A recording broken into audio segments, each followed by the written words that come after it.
thewellnesscouch.com, streaming wellness into your lives. Welcome to Love Life, featuring your hosts Rebecca Detman and Jane Donovan. The sun shines bright as it moves across my face. I feel the light. Welcome to Love Life, your weekly sex, love and emotional relationship show with Rebecca Detman. And I'm Jane Donovan. And we're talking today about the phenomenon of women who love too much. Now, there was actually a book that was written about this many years ago by Robin Norwood, who had worked with many women in America as a therapist, as a psychologist for many years. And she started to really notice a phenomenon among certain types of enabling women. Jane often talks about enablers, and I'm sure she'll talk about this in a minute. It's women who generally come from extremely abusive or very empty, hollow, lonely households where there's a lot of problems with mum and dad. It might be domestic violence, usually alcoholism, sex abuse, things like that. And when they grow up and they go out in the world and then look for a mate, they tend to find men who have so many problems because the girls, when they were growing up at home, they like to be the fixers. They like to feel like they were fixing things. So if mum was alcoholic, passed out on the couch, they'd get the dinner on and look after younger brother and sister. Or if dad came home angry, stomping his feet, looking for a fight, they'd make sure that everything stayed quiet. And if they just got good grades, everything would be okay and mum and dad won't leave each other. So when they grow up, they get into these relationships where they're absolutely sacrificing and just on tenterhooks all the time for partners who are drug addicts, alcoholics, often incarcerated, and they will do absolutely whatever it takes to maintain the facade that everything's fine and keep absolutely slaughtering themselves in the sake of, in the name of somebody who's really not fixing themselves because they're addicted to the pattern. Jane? They often very much present as a people pleaser, although there are plenty of people pleasers that don't fall into this category. And they are very much needed. So to them, love equals I am needed. Correct. And so, what I'm always looking for when I'm trying to help people to have happier relationships is that what is their love blockage? And often that is, what is love equals? What's the statement? And so for many people, it can be love equals approval. Love, in this case, love equals being needed and can border on being approved as well, approval. That's right. And of course this again goes back to early patternings in childhood, because if the way that they did feel love or value was, when they looked after a parent, like they had to be the parent often, and then so they grow up becoming a nurse, a carer, or they find a man who needs to be cared for, and they get their emotional hit through, again, still acting out that role. I had an interesting little love equals moment in my journey of development. And I came across with love equals approval. And it was my 9-year-old distorted view. I had a opportunity. I was a little dancer, and I had an opportunity to audition for something way before I should have. I was given an opportunity purely for the experience and ended up getting into this particular national team. And I remember the moment that I walked in the door and my parents were beside themselves. They could not believe that I'd got in, and they were excited. And I had this distorted little voice in my head that said, feel the love. Feel the love. And I then went, approval equals love. Now, my parents were beautiful parents who I was filled with love. However, my little distorted mind made that statement, and there started my journey of seeking approval because I felt that was love. So that then led into the dance career, that led into cheerleading, that led into being a choreographer, that led into specialising in sports entertainment, where I saw lots of girls that had love equals approval or love equals being needed, and I witnessed the sports groupie. Groupies. Let's talk about groupies. You want to talk about groupies fans, now? Groupies and fans. And this is another extension. It's a different sort of thing, but it's the same phenomenon. We're going around in a circle now. We'll have to come back to the other. And we will. But women who love too much and women who need approval or need that emotional hit through a way that's slightly unhealthy or it's not quite balanced, correct? Yes. I was going to get into the funny, fun stories. You go on. I know people want to know about that when I've been on the road travelling with various different sports teams. Jump in. Going on.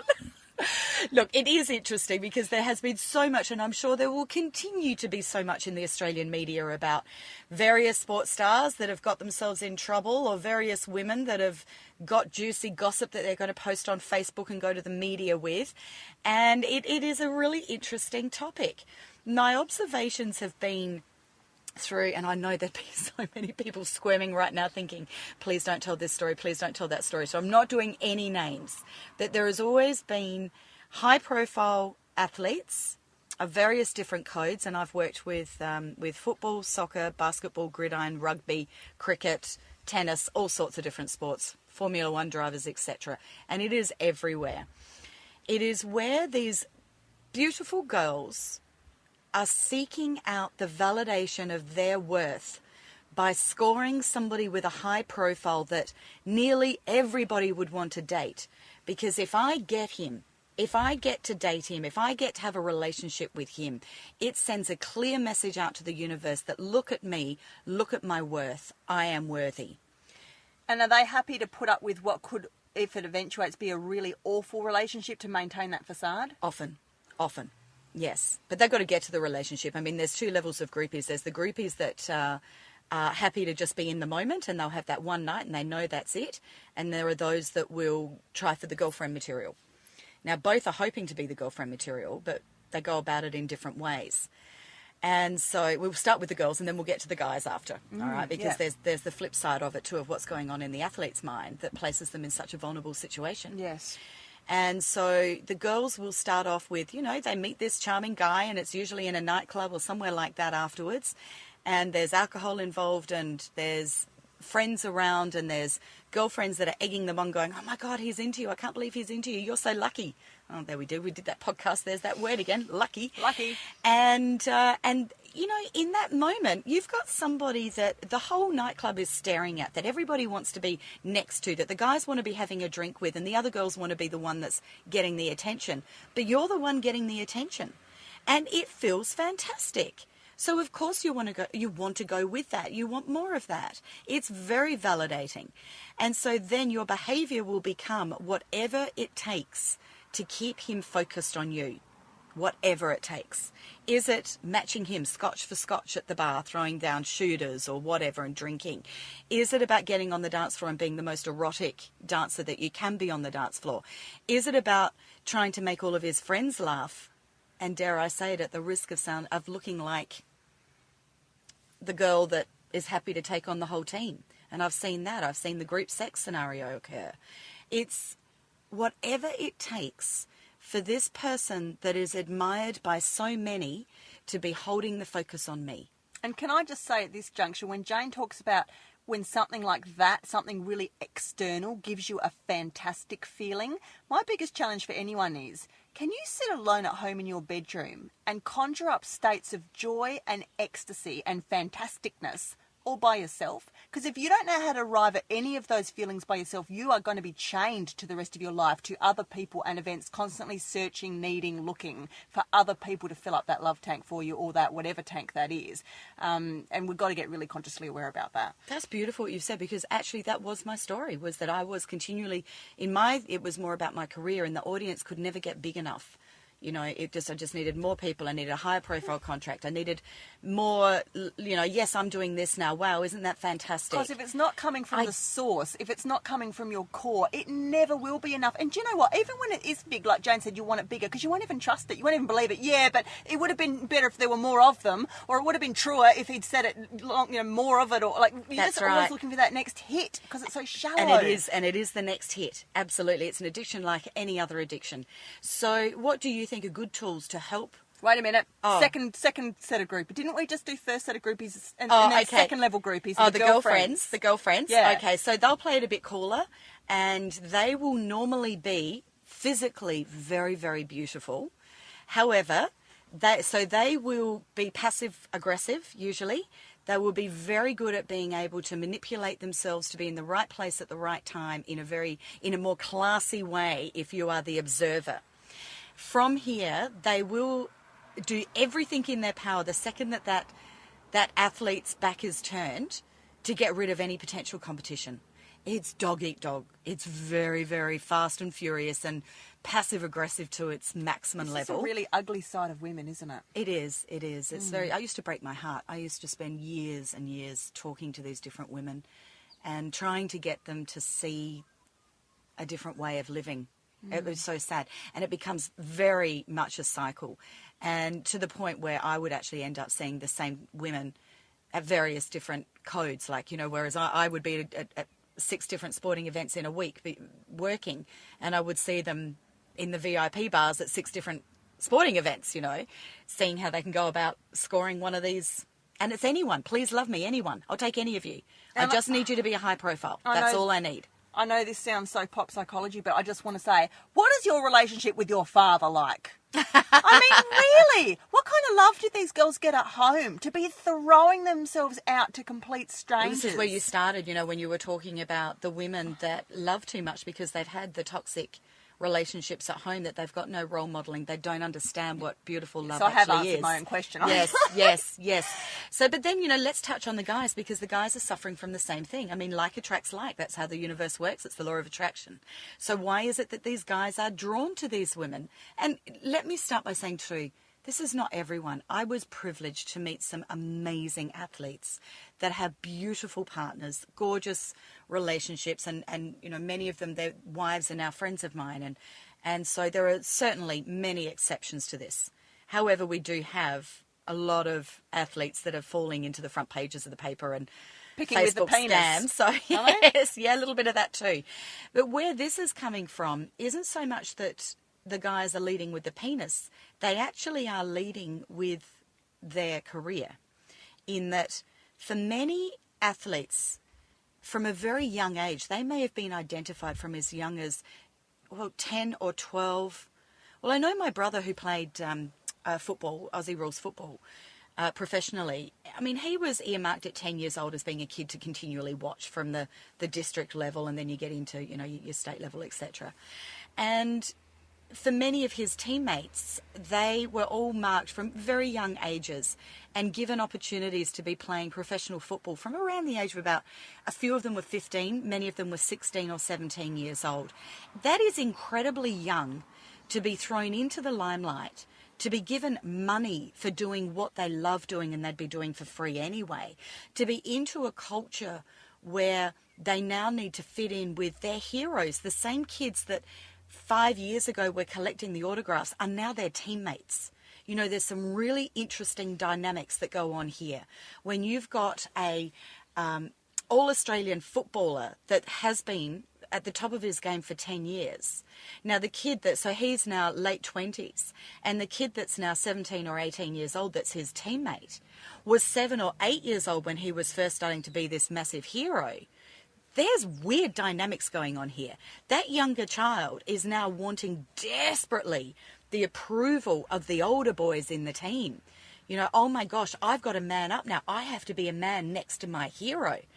And there is a culture, there absolutely is a culture of how to fit in that needs to change. And I know that a lot of the professional clubs, like the NBL clubs, the basketball clubs, the AFL clubs, the rugby clubs, I know that they're all working very hard behind the scenes. Management are bringing in good psychologists and therapists and counsellors and coaches to help transition from young to fitting into the team culture and doing it in a healthier way. There's also been some really great leaders within clubs, the captains of the various different clubs, that are really helping to take these younger kids under their wings and saying, you don't need to be picking up a different girl every night of the week. You don't need to be going out and writing yourself off with alcohol. Motorbike that just went past, sorry about that, with alcohol. You don't need to post-season be popping pills and getting into the massive partying. You don't need to be gambling heavily to be fitting in with the culture. But that culture has been there for a long time, and it's taking a long while for that to leave. But part of this also comes from the child who has been validated for being really good at kicking a football or bouncing a basketball or tackling in rugby or whatever the code is, hitting a cricket ball, hitting a tennis ball, although tennis is less likely because it's more of an individual sport. And so when these young people have been validated on one area extremely strongly and not on every other area of their life, their sense of self-worth is that this is what I'm good at. Now, I'm lucky that I'm actually very, very good at it, and I'm lucky that I'm going to be able to make a career out of this. However, there isn't the balance of worth, so they often actually have very, very low self-worth. This is so interesting.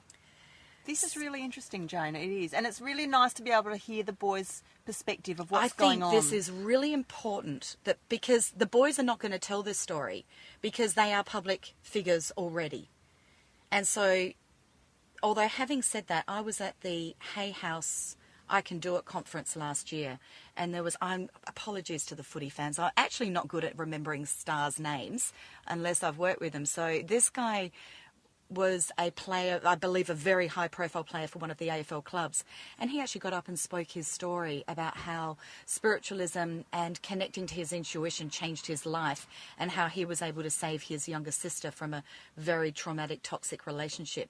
So we're starting to see these wonderful sportsmen with leadership qualities get up and tell their backstories. And this is what's so important, because as more of this is spoken of, we will start to see these stars as who they are, which are incredible, beautiful human beings with rich life experience and vulnerabilities the same as all of us have, that happen to be incredibly talented in one particular area. Right.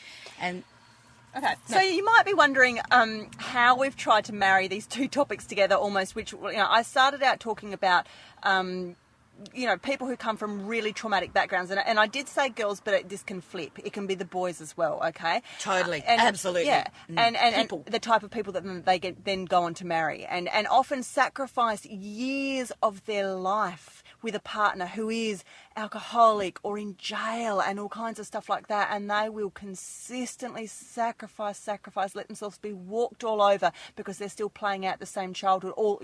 They know that's all they know how to do, so that's what they're doing.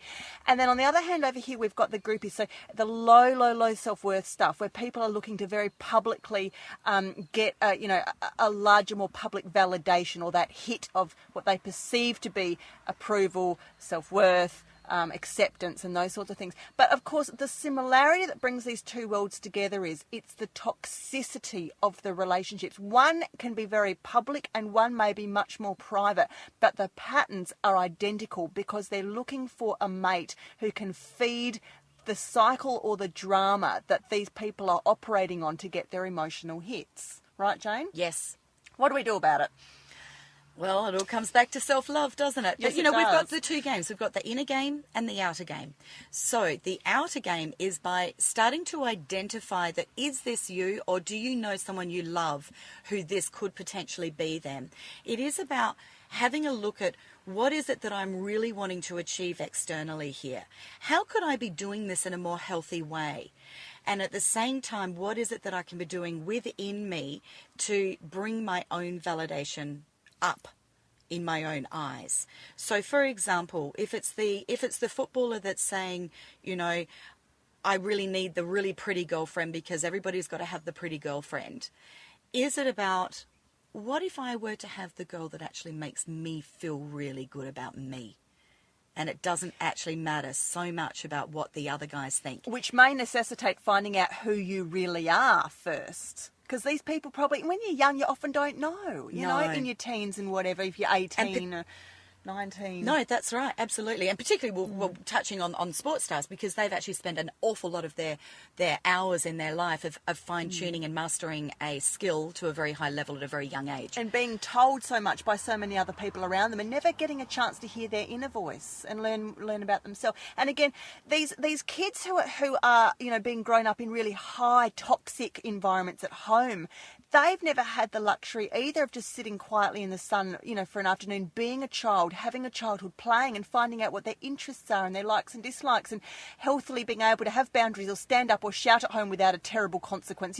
They're not able to explore the full parameters of their being. So a lot of these are kids who, whether it looks really positive, like someone's been brought up as a sports star, or whether it's really negative for somebody's been brought up in a really dysfunctional household, either way, they may not have ever had the luxury to just sort of grow into themselves awkwardly and stumbling at times the way the rest of us do through the school system, through our childhoods and our teenagehoods. But, you know, at least the rest of us get to kind of make our mistakes either not in the public eye or not with horrendous consequences like get a black eye. You know what I'm saying? That's true too, isn't it? That absolutely is true.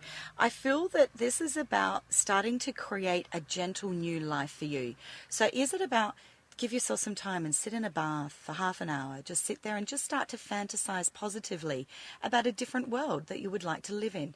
It's about just gently looking at what is it that shifts, what shifts would you like to make? And so often that when we're caught up in the whirlwind of wanting this external validation, when we have those quiet moments, our intuition actually does scream at us. It does actually say, actually, this doesn't feel so good. And as you start to connect with that feeling of this isn't starting to feel so good, that might sound like a negative thing, but that's actually a beautiful positive thing because it's your intuition starting to guide you towards something that is a little bit more authentic, that's going to be sustainable long term, that is going to give you greater peace and happiness and clarity. And so get quiet and start to really question what brings you joy, what doesn't. And if you are quite a spiritual person and you are someone that came from a pretty screwed up background, there's a technique which not a lot of people know a lot about, but it's out there if you look for it on the internet, and it's called rebirthing or breath work.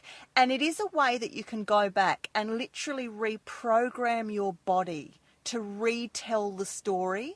As in the cellular memory, your body, right from in utero, is holding on to so much trauma and pain from your younger years of all the stuff that mum was going through when she had you, and then all the dynamics that were in the household that you were soaking up, and then all of the struggle that you had to go through to get out of just surviving as a kid until you could stand on your own 2 feet and get away from all of that stuff, and then go off and kind of blindly repeat it unless you caught yourself.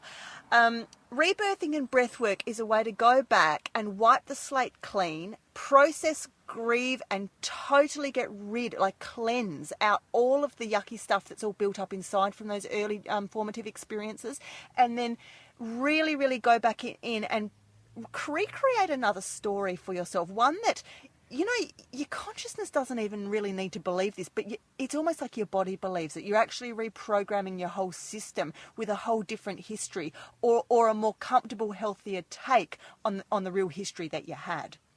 So it's just another technique I thought I'd put out there, Jane. I haven't actually experienced that technique, but I am familiar with people that have, and absolutely a powerful. It's life-changing. It's a very, method. very life-changing one. And I've even had friends who've gone who aren't very spiritual, and everyone gets quite dramatic results out of breathwork. I'd really, really recommend it. One of the lovely things is that you don't actually have to be a believer for it to exist and work. Everyone can breathe. If you can breathe, you can rock up and do it.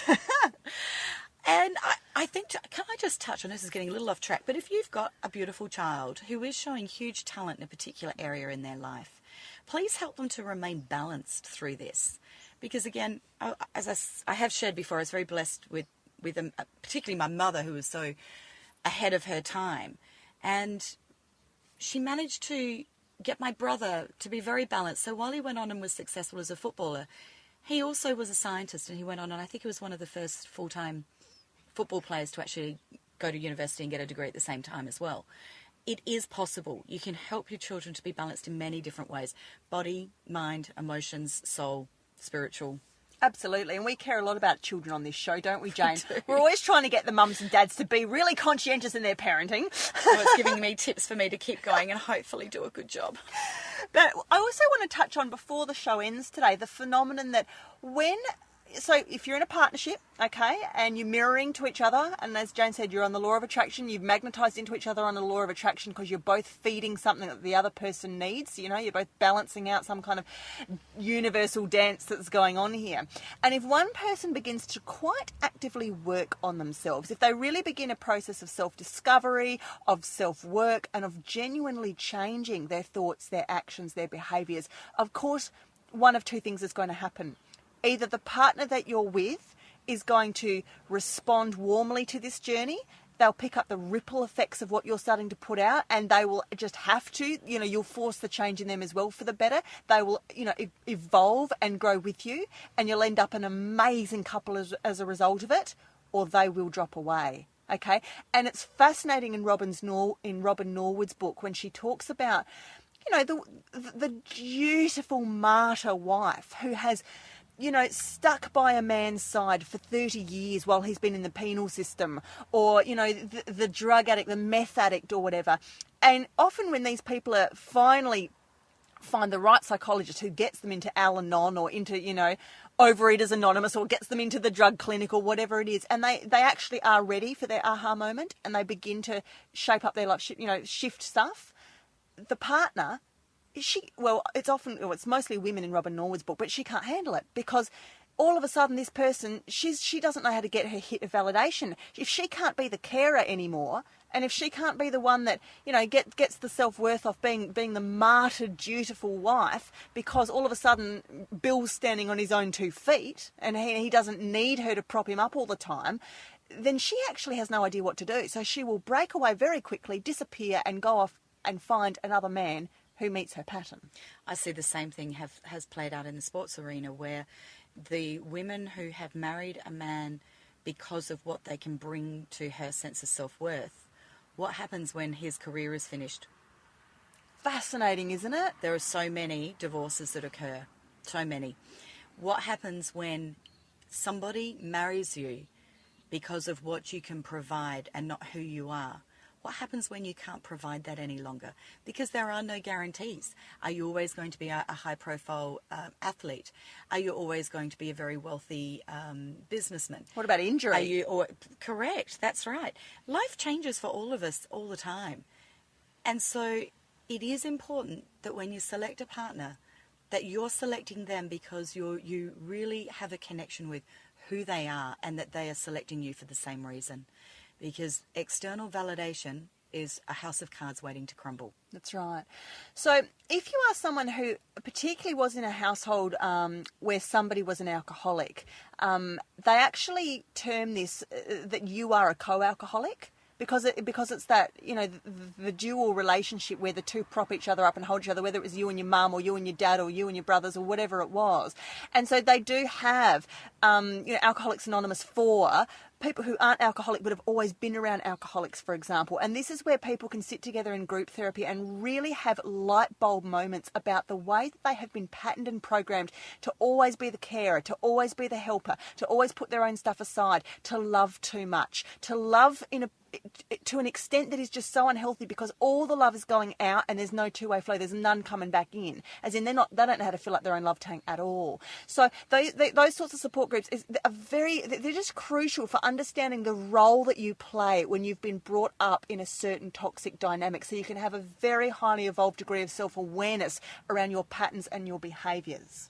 I didn't know that. That's a fabulous service to have on offer. Well, I know that it's in the States, so I'm going to presume that the same or similar types of support networks exist here in Australia. And wow, well, that's great. Yeah, absolutely. Because the co-alcoholic needs just as much attention as the alcoholic, because they are the ones who have been so emotionally damaged through the process. Yeah. And it wouldn't be just restricted to alcoholics, would it? I would imagine that there would be any sort of dependency. Addiction or dependency. Yeah. Yeah, that's right. That's fantastic. I've had a bit of an aha moment there. I think that's a wonderful service to have on offer. Very good. Nice to hear that the support services are progressing. So women who love too much. If you are a woman who loves too much, the bottom line is you got to love yourself. And I know you don't want to hear it, and I know you don't get your hit off it, and I know you have no idea probably what that looks like or feels like or how to even begin, because you're probably the sort who can't even look in the mirror without thinking how much you hate yourself. And that is why this is the most important thing you can ever do for yourself in your entire life. Jane? I think we need to do a podcast on all of the different tools that we believe can help you to love yourself. We've touched on lots throughout the podcast, but maybe just do one episode that covers off on that soon. Because it is the one thing that I know that if you listen to our show regularly, you know that we always come back to ad nauseum, and I know that it can get repetitive, but it's just because it is, like I said, I think it was last episode, it is the only building block. You only need one to navigate this entire reality, and it is the building block or the foundation stone of self-love. Because if you don't know how to put it into yourself, you can never properly love another. You can never properly attract in the sort of love that you deserve. It's going to affect your parenting. It's going to affect your confidence in everything that you go out in the world and do, with your career, with your own children, with everything in life. It clearly permeates every single area of who you are. So if you can get this right, you have won the whole battle. You are playing the game. I always say that there are only two emotions in this world. There is fear and there is love. And if you're coming from fear, you're blocking love. So face your fears, get to love. Push through it. You can't go around it. You can't go under it. You can't avoid it. You can't push it down. You can't self-medicate with food, cupcakes, drugs, aspirin, whatever it is. If you're feeling pain, it's because there's fear there and you have to push through it and look under the bed at the demon and realise that when you stare it between the eyes, it's usually not as bad as you thought it was, and getting out into the other side is such relief and feels so much better and more empowering. We are at the end of our show. We could talk forever, and we do. Okay, you can join us next week on the couch for Love Life. It's free every Wednesday, and continue the conversation after the show on Facebook. I'm Rebecca Detman. I'm Jane Donovan. Have a gorgeous week. See you later. This has been a production of TheWellnessCouch.com. Check us out on Facebook and join in the conversation on Facebook.com/The Wellness Couch.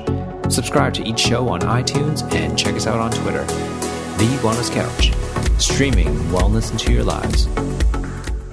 Hi, Dr. Brett Hill here. Well, believe it or not, the 100th episode of The Wellness Guys is fast approaching. The best part about this amazing journey for us has been hearing the life-changing stories so many listeners have experienced. And now we want to interview you on The Wellness Guys show. All you have to do is record a short audio or video testimonial on your phone or computer for us to use on our 100th episode. Email it to info@thewellnessguys.com to enter the draw to win a free VIP ticket to the Wellness Summit in Melbourne on Saturday, August the 17th, valued at $297. Plus, there are 4 AV recordings for our Gold Coast Summit, valued at $100.